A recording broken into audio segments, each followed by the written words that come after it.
Hi, I'm Matt, and I've been in people development for over 20 years. I'm an executive coach who has coached senior leaders and exec members.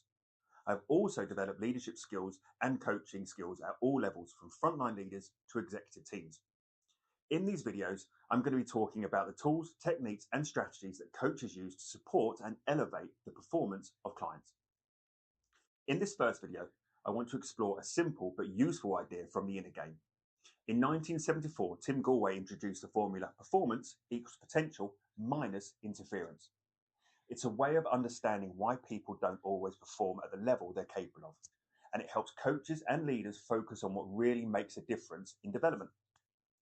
The formula starts with the idea that everyone has a certain level of potential. Their skills, experience, knowledge, creativity, and capacity to learn.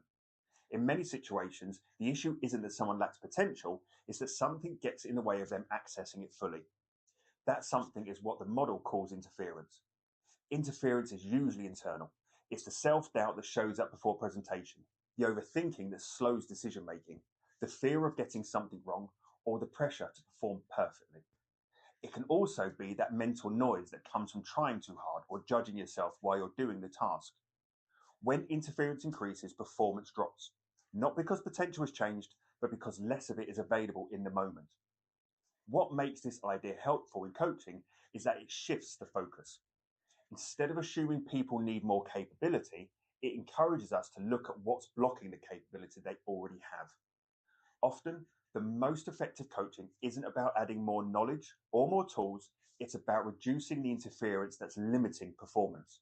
In practice, this might sound like helping someone notice the internal dialogue that distracts them, or exploring the assumptions that create pressure.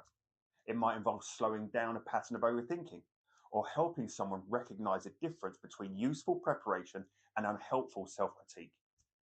When interference reduces, performance naturally improves because the person is no longer fighting against their own internal barriers.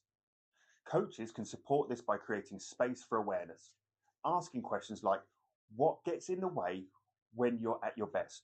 Or what's the internal noise you notice in those moments? These questions can help coaching identify the interference more clearly. Once it's named, it becomes easier to work with. The aim isn't to eliminate all interference, because that's unrealistic, but to reduce it, enough that potential can come through more consistently. This approach also encourages more compassionate view of performance. Instead of seeing mistakes or hesitation as signs of weakness, they become signals that interference is present.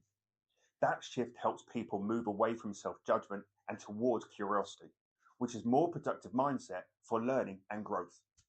So next time you're coaching or reflecting on your own performance, consider this formula. Rather than asking, how do I increase potential? Try asking, what's the interference here and how can I reduce it? Often that single shift creates more progress than adding anything new.